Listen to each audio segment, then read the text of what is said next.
Rubank Elementary for Clarinet. We're going to start from the start of the book with our E.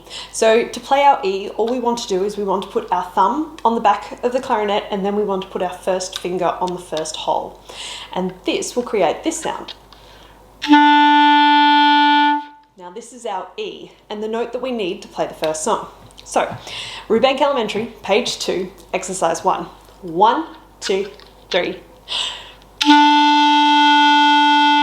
Rest, 2, 3. Rest, 2, 3.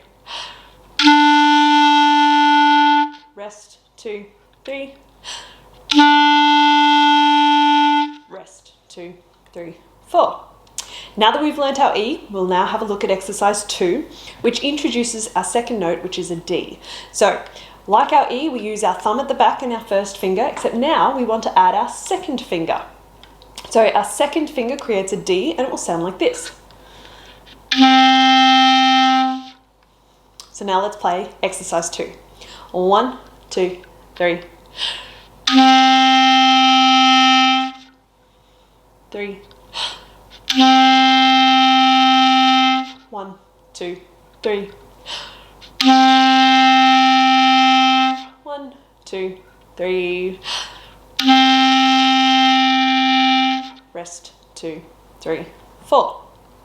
And now for exercise 3, which uses a C. So E, first finger, D, second finger, C, we want our third finger now. So exercise 3. 1, 2, 3. Rest, 2, 3.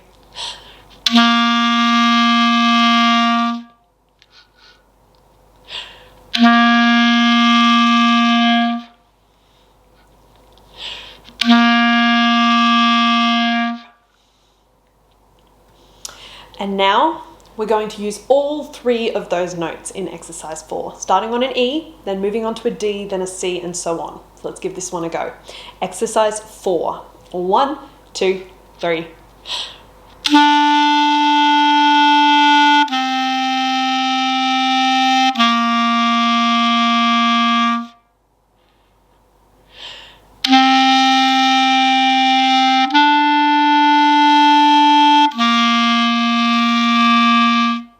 And now for a new note, F. So F uses just our thumb.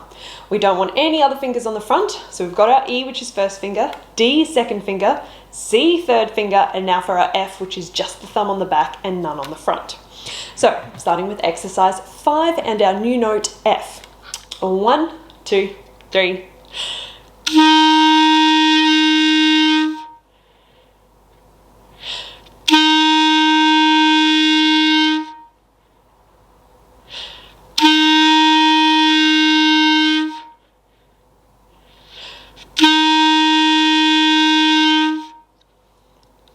Now you'll notice that as you remove fingers from the clarinet, that your sound probably becomes a little harsher. So to overcome that, you really need to make sure that your chin is really flat. So to give you an idea, so we need to make sure that we're using the muscles here on the bottom of our lip as opposed to our chin, because if we're using our chin, we won't get as nice a sound. Now let's have a look at exercise 6. Now exercise 6 uses all of the notes that we know so far. Our C, 3 fingers, D, 2 fingers, E, 1 finger, and our F, thumb only. Okay, let's give exercise 6 a go. 1, 2, 3.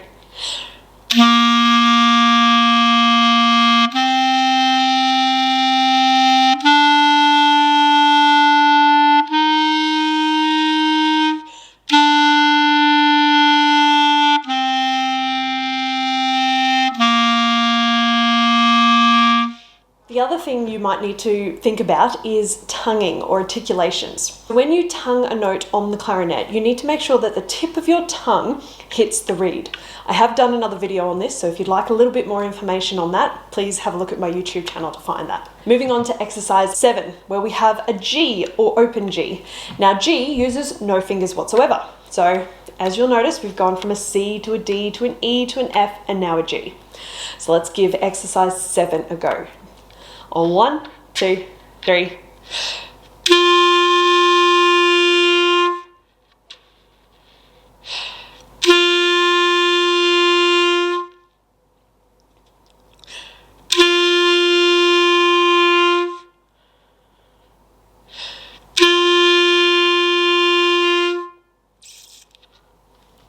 And now for exercise 8, again using all the notes that we know. C, 3 fingers, D, 2 fingers, E, 1 finger, F, thumb, and G, no fingers at all. Okay, going from exercise 8.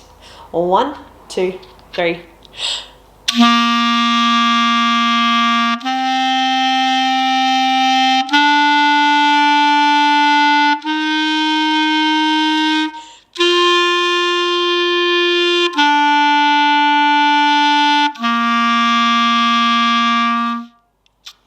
Now you might notice that I'm able to get about 4 bars in one breath. Now that's something that you want to be working up to. Just make sure that you're not breathing after every single bar. So aim for 2 bars or about 8 beats in one breath. The best way to work on this is to literally play long notes. So hold a note for as long as you can and do this at the start of every practice. Now this works because holding a long note or playing an instrument is all about muscles. So by doing that, we're increasing our lung capacity, but we're also strengthening the muscles in our face. So it's really important that we're doing this every day. Just like an athlete, we need to train our muscles. So try long notes, literally choose a note and hold it for as long as you can. Grab a tuner to sort of get an idea of whether you're in tune or not, and even have a look at a clock to see how long you can last for. So we want to try at least 4 seconds, then we want to be working to about 6, and then 8, 15 is the goal. Okay, and now for exercise 9. 1, 2, 3.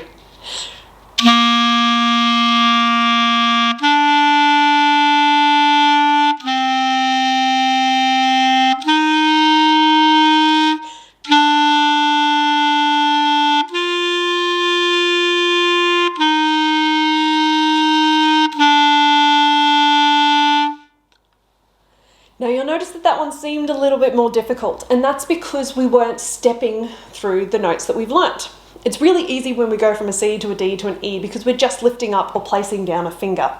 All of a sudden when we're not doing that and we're doing jumps or leaps, suddenly things get a little bit more difficult. And now for exercise 10, where we learn an A. Now an A uses the lever just above the first key. Now you don't want to be picking your finger up off the first key and then placing it onto the second one. We want to be doing a rocking motion. So think about rolling your finger and hitting the side of that key. Okay, let's give exercise 10 a go. A. 1, 2, 3.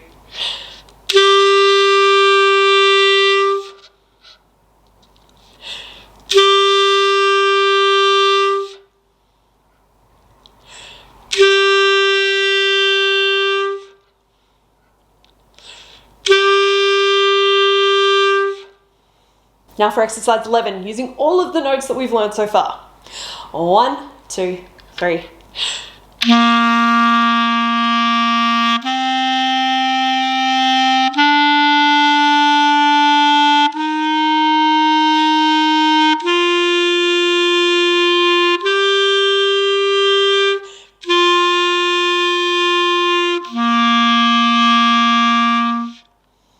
And our final piece for this page and this lesson, exercise 12.